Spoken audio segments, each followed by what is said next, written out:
Entra en circulación Palabra Plena.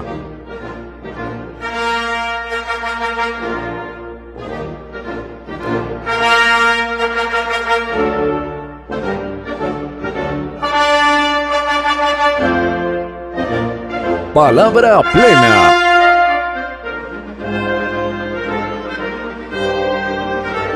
Presentan Corporación Viviendo y Raíz Colombia. Ahora sí. Buenas noches. Palabra Plena. Avanzando el mes de septiembre y otra vez tratando de pensar en valores tan importantes como el amor, la amistad, todas estas cosas que hacen tanta falta en el espíritu de la vida nacional, que está en un conflicto bien interesante, un conflicto que ha venido congregando, que ha venido dejando asomarse una serie de actores que tienen intereses diversos, pero que van aunándose en torno a una misma voluntad de paz que está creciendo en el país, con muchas propuestas, con muchas ideas, pero sobre todo con una pasión que se está volviendo un oficio. Yo creo que hay en el aire el oficio de la paz y nos estamos contagiando de eso. Y a ustedes les pedimos en sus hogares, allá con sus hijos, que se abran a esa decisión, a esa voluntad de querer hacer las cosas, de poder. Esta noche Palabra Plena tiene una visitante que nos mete mucho miedo, nos asusta porque ella viene se está dejando interrogar de un ideal, de un antojo, y es de que las mujeres se tomen el poder para que estas cosas funcionen. Es una feminista a rajatabla y yo le quiero preguntar a la doctora Mercedes María Teresa Calderón, Arizabaleta, ¿qué quiere una mujer? Pues es una pregunta supremamente difícil, pero yo te diría que lo menos que queremos las mujeres, lo que más queremos las mujeres es poder vivir. Poder vivir. Digamos, la apuesta por la vida, sí, sería como lo que está en el deseo de la mujer, sí, lo que está en el deseo del que ama, ¿no? Sí. Porque el que no ama no quiere la vida, quiere la muerte, y propone un discurso mortífero, un discurso que anula al otro y que lo discrimina, lo rechaza.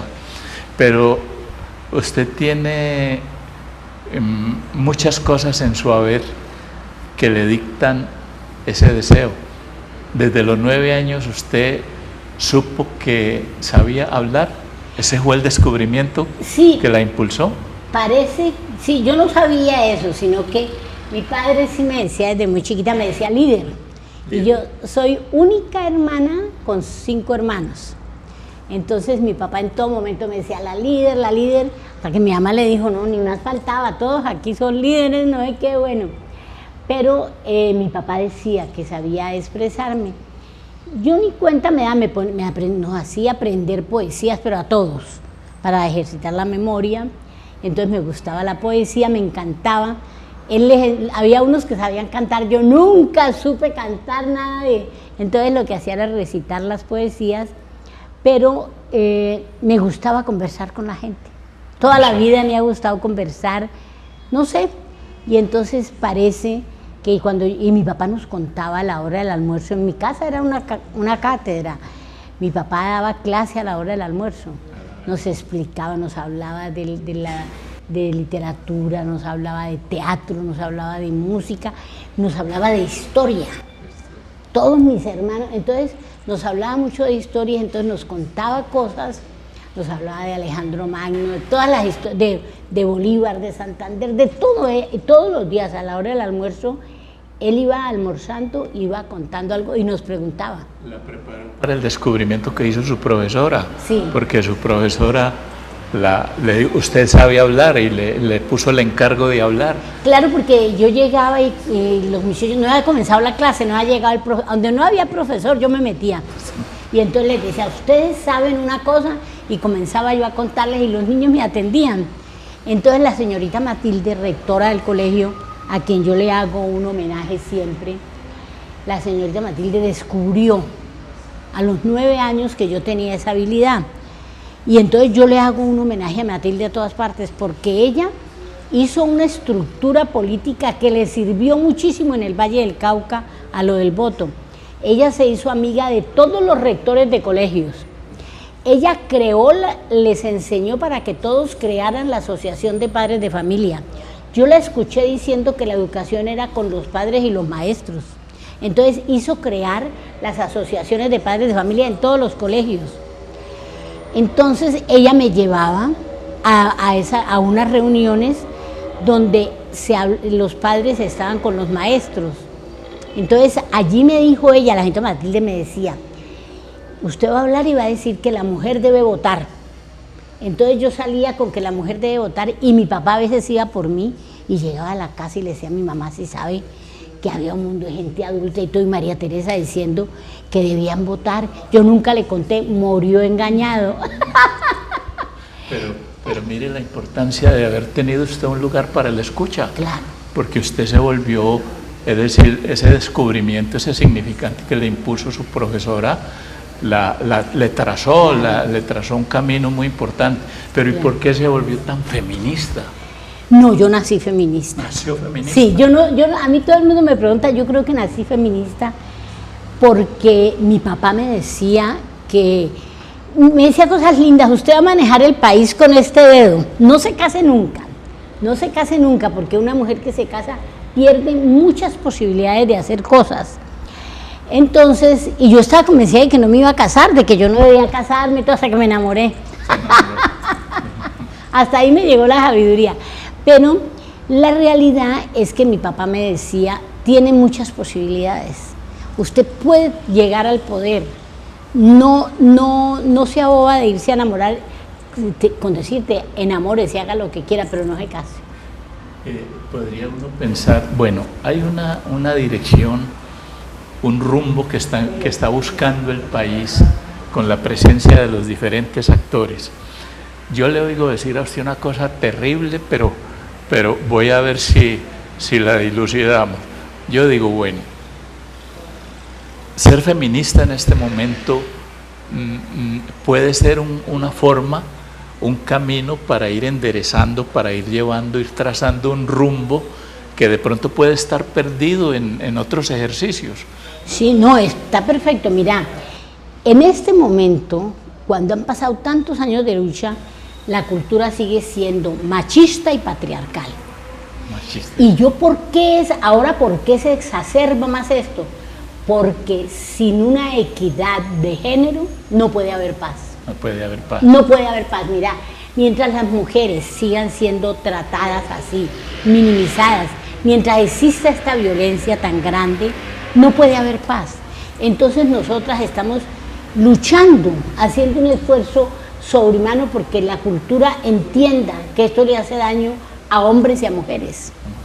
Hay una experiencia, oyéndola a usted, que me llega ahora de la famosa Lisístrata, un personaje muy interesante que propone una acción de las mujeres. No hay ninguna relación sexual con ellos mientras estén en la guerra. Sí. Digamos, la posición feminista, ahora, ¿qué tendría para ofrecer como un negocio? Podría pensarse que le permita sostener la relación que no se quería por parte del deseo del padre, pero que se logró. Vamos a estar unidos, a hacer un lazo social, pero con gente que ame la vida, que ame los mismos intereses.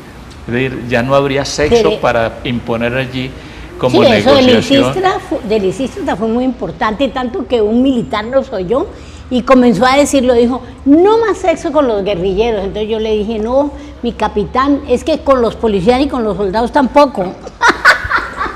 Entonces, la realidad es que esa es una buena estrategia, pero no, yo creo que la estrategia hoy es los hombres y las mujeres tenemos que entender que tiene que haber un manejo diferencial. Que una cultura que ha sido infame con los pobres, infame con los negros, infame con los indígenas, infame con las mujeres, y que ha sido tan falta de solidaridad, esa cultura tiene que cambiar. Usted me decía que había una situación muy perturbadora porque estaba todo en manos de los hombres, que son justamente los que hacen la guerra. Yo quiero que cuando volvamos de unos avisos, unos mensajes, volvamos sobre esa idea. Ya se me está quitando mucho el temor que tenía. Ya me está produciendo un efecto muy interesante. Me alegra mucho que esté aquí con nosotros. Miren ustedes la importancia de tener un centro de escucha en todos los lugares. La doctora Teresa Arizabaleta Calderón tuvo esos centros de escucha. La escuela, el colegio, le abrieron el lugar para expresarse y la convirtieron en una líder que hoy nos está trazando aquí unas rutas, unos caminos que son muy importantes. Cuando volvamos, sigamos conversando con ella sobre este asunto. Acompáñenos.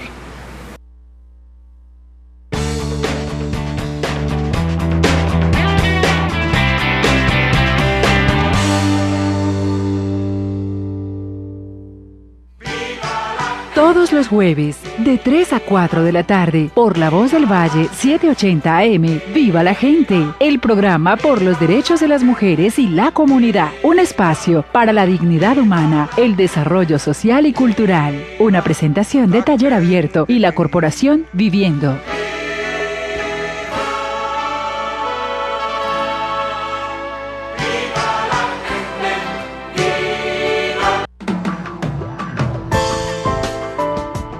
Proyecto PREDEM. En Santiago de Cali, PREDEM es un proyecto de base comunitaria que se está ejecutando en los 3 centros de escucha operados en la ciudad por la Corporación Viviendo en los barrios El Retiro, Potrero Grande y Sultana. El proyecto tiene como objetivo general contribuir al esfuerzo de los países de la comunidad andina, Colombia, Ecuador, Perú y Bolivia, para superar el problema de las drogas ilícitas, en particular en el área de la reducción de la demanda, y como objetivo específico, fortalecer el marco de acción existente y las capacidades de los actores responsables de la reducción de la demanda de drogas ilícitas. El proyecto PREDEM es financiado por la Unión Europea, implementado por la Oficina de las Naciones Unidas contra la Droga y el Delito, bajo la coordinación nacional del Ministerio de Justicia y del Derecho.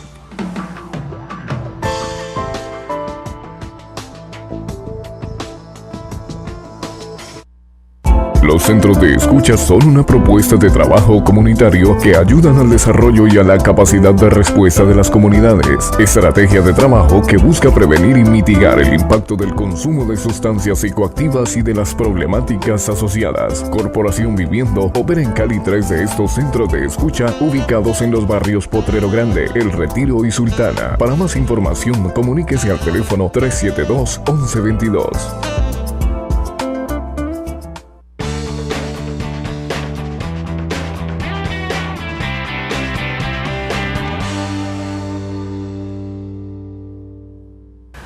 ¿Qué pasaría, es la pregunta, si esta experiencia de la doctora María Teresa se asumiese como una estrategia formadora educativa en estos momentos por el Ministerio de Educación Nacional, que fomentara... Y que ahora que está allí, fíjese la usted, universidad también, la universidad política, de formar a las mujeres. Y los centros de y escucha. los centros de escucha. Que una universidad que escucha a la mujer, que escucha al ser humano. Es que no escucha. Y que no escucha, no hay esos Nadie lugares quiere de la escuchar. escucha.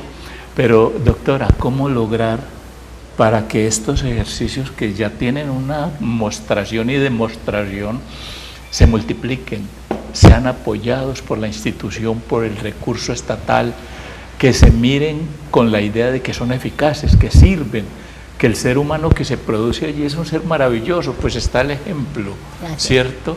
Ese liderazgo no es el No es resultado. gratuito, uno es Exactamente. producto de una sociedad que fue capaz de escucharlo, pero es que la sociedad no quiere escuchar. Quiere escuchar. Quiere únicamente que se le oiga a ella. Y Usted son dice los que dos- por los hombres Claro, los hombres son los que están hablando. y no haciendo tienen- la guerra. Y haciendo la guerra. ¿Y cómo es eso de los pasólogos? Ah, no, es que ahora ya están grabando. No, sí. Ya nos va, ya acaba Mira, el programa. lo que pasa es que en todo evento de hoy, sea organizado por hombres o por mujeres, hay unos paneles, unos expositores, todos hombres. Han resultado que los pasólogos ahora, que son, todos los hombres son pasólogos. Y yo me atrevo a decir que si alguien investigó la violencia fue, me acuerdo, Faz Borda, todos los que hicieron lo de la violencia en Colombia, y después dijo Carmiña Navia, dijo, después de ese libro viene la verdad de las mujeres de la Ruta Pacífica. Nosotras llevamos 2 años, desde el 10, comenzamos en el 2010 a preparar a la gente para investigar a las víctimas del país. Son 1000 testimonios y 9 casos colectivos. El caso colectivo del Valle del Cauca, escogimos el caso de los diputados. De los diputados. Pero lo importante de esta investigación es que no solamente se logró que las mujeres dijeran la verdad, porque creamos confianza. Con 17 años de trabajo creamos confianza y las mujeres hablaron. Las mujeres dijeron cosas que no habían dicho nunca. Y además dijeron no solamente qué había pasado, sino qué les había pasado a ellas, que era lo que no les habían preguntado, lo que nadie había querido escuchar, lo que usted dice.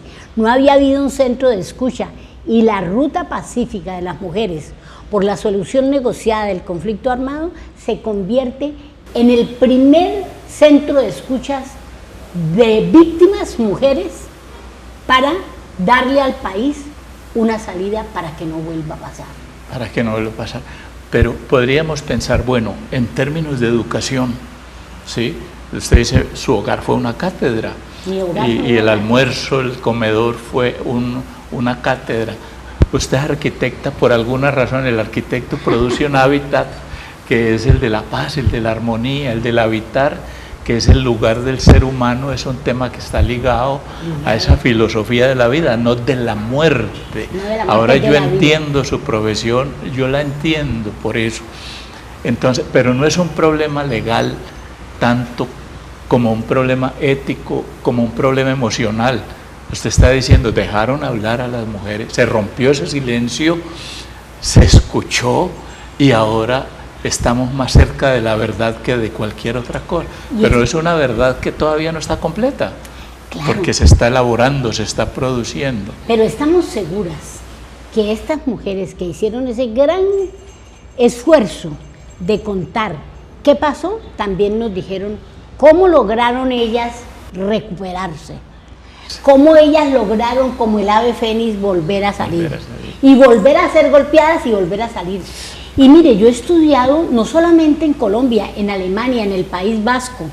Después de lo de Guernica, me contaban a mí en el País Vasco cómo las mujeres fueron quienes recuperaron. En Alemania fueron las que recuperaron. Esa capacidad de renacer de los escombros la tienen especialmente las mujeres. Y ahora no estamos en ninguna parte, los que saben de esto son los hombres. Pero mire, estamos también oyendo su discurso, que cómo produce de vínculo, de lazo, es decir, esa provocación que hay a crear un lazo, a darle lugar a una nueva concepción de la vida, de las cosas. Y lo que veo asomándose allí es que se está produciendo como una nueva concepción de la víctima, una mujer que siendo victimizada se convierte en otra cosa, que un mismo proceso como el que está ocurriendo ahora la reconforta. Y yo la veo a usted elevarse en una contemplación que provoca como ascenso, como espíritu. Es decir, que y se sigue esa idea de que lo liviano levanta lo pesado. No, yo creo que eso que usted dice es cierto. Lo más importante de la Comisión de la Verdad fue la capacidad que tuvimos las mujeres de hacer de escuchas, porque el que escucha es el que siente y vibra con lo que dice el otro. Nosotras aprendimos, miren, nosotras nos enfermamos, y muchas, hubo compañeras escuchas que perdieron un hijo, que perdieron su matrimonio. El Valle del Cauca, que había sido el más fuerte, decían, el Valle se salvó, no tiene... Yo estaba mal. Yo estaba peleando con mi marido, con la muchacha de servicio, con todo el mundo, y dije, es que a mí me afecta. A mí me estaba afectando, porque yo tenía que leer eso que estaban haciendo, esos testimonios. Yo oí 1 o 2 testimonios, pero lo cierto es que la capacidad de escuchar permitió que la víctima se diera cuenta de que nosotras vibrábamos con ella, de que nosotras vibrábamos con su dolor, pero también vibrábamos con esa capacidad de renacer de ella.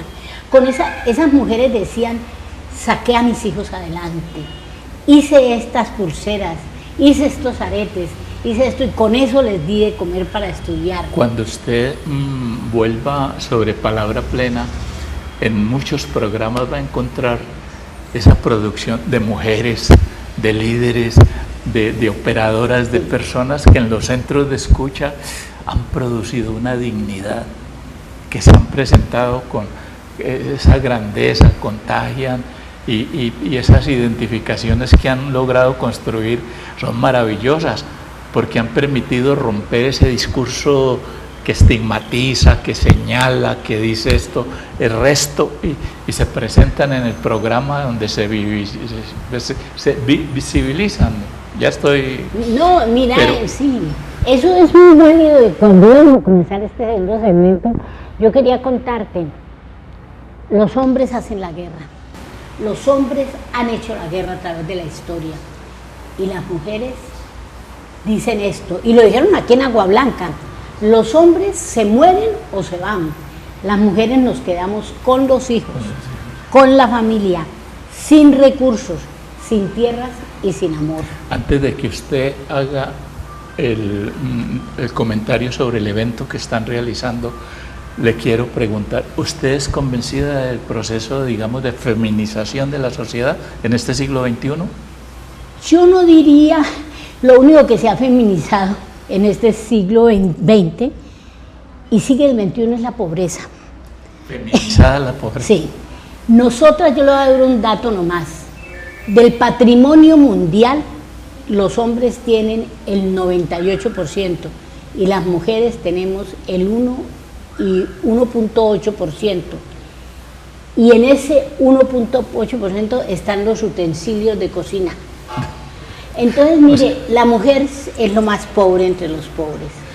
Entonces, pero sí creemos que el ser humano es capaz y que el ser humano está entendiendo que en una sociedad que discrimina, que una sociedad que considera que hay otros que son menos, que hay otros que discrimina a los negros, a los indios, a los gays, es una sociedad que no va a hacer nada. Pero ya el ser humano está entendiendo que no puede hacer eso. Si no tiene una filosofía de inclusión, de darle no va a hacer lugar nada al otro, de oírlo, de escucharlo. Usted ha dicho una cosa muy donde no nos interesante. maten a los que pensamos distinto. Ese es el... Yo pienso, y no sé si usted comulgue con esta idea, de que el discurso provocador, el discurso mortífero que a veces se escucha, le está haciendo mucho daño a la concepción de la paz, a la concepción de la vida, ese discurso de la venganza, ese discurso de la retaliación, que uno ya sabe que pretende ocultar, de impunizar actos que no tienen castigo o no han podido tener castigo, pero daña mucho ese discurso. Claro, pero es una cosa, es una estrategia. La gente no quiere la paz, ¿por qué? Algunos no quieren la paz porque les conviene la guerra. Negocio. Porque el negocio de la guerra es muy bueno. Porque el negocio de la guerra, después viene el negocio del narcotráfico y luego la trata de personas. Son los negocios mejores que hay. Y mientras haya mujeres, niños, desempleados y todo, que puedan abusarse de ellos, lo van a seguir haciendo. ¿Qué pasa si llega a haber una reforma agraria? Qué cosa tan grave cuando en Colombia tiene más derecho una vaca sobre la tierra que un ser humano. Un ser humano. Entonces, Eso pasa. Entonces la gente que tiene le da miedo. La gente que tiene toda esa cantidad de recursos le da definitivamente miedo la paz. Porque la paz les daña el negocio. Es un negocio. O sea que hay que distinguir bien esto. Estamos en una decisión, hay que tener una preferencia, o por el tráfico de personas en un mercado, mercancía, o de seres humanos con un corazón puesto en el deseo de vivir en paz, como quedo yo con la sensación de que se trata como de domesticar, como de civilizar ese goce mortífero que hay en el hombre, en el que usted llama, porque también las mujeres en algún momento comparten ese 50-50 de ir a la guerra, porque encontramos desafortunadamente discursos de mujeres, Sí, pero no bueno, somos pero tantas. no son discursos de mujeres, son discursos del amo, ¿no? Sí, son discursos del amo. y no... Son discursos del amo. Yo te digo una cosa, las mujeres amamos la vida. Y las mujeres no queremos parir hijos ni hijas para la guerra. Las mujeres, ¿cómo vamos a querer nosotros? Es que parir un hijo, acabo de venir de abrazar a un compañero que se le ha muerto su hija, es el dolor más grande que hay. Nosotras definitivamente no queremos parir hijos para la guerra. Podría decirse que una mujer que aparentemente lo es y hace este discurso provocador, está del lado masculino, no estaría del lado femenino. Claro, es que hay mujeres con bigote. Con bigote. Vea, por su culpa, por escucharme a mí, usted no alcanzó a hacerle la mención al evento que tiene, pero diga rapidito. Bueno, sí, ¿para vamos a hacer cuándo un es? evento el 9 de octubre, lo vamos a hacer en Popayán, pensamos hacerlo en Cali o en Santander de Clicha, pues lo vamos a hacer en Popayán. Vamos a buscar, es un encuentro que está también buscando alternativas y caminos para la paz. Muchas gracias por estar en el programa, queremos verla aquí nuevamente y Con seguir mucho compartiendo con usted y hacer una conexión que nos permita un discurso de palabra plena. A ustedes, congratulaciones por haber escuchado hoy a la doctora María Teresa, su mensaje, difundámoslo, antojémonos de eso, es una palabra plena. Ella nos ha dicho, hay que escucharnos y promovamos centros de escucha en todos los lugares. Cuídense mucho, palabra plena el próximo martes, hablando de esto que lo tiene concernido. Usted es un ser humano que vale más que cualquier cosa que se ponga como mercancía. Felicidades y gracias por escucharnos. Palabra plena. Corporación Viviendo y Raíz Colombia.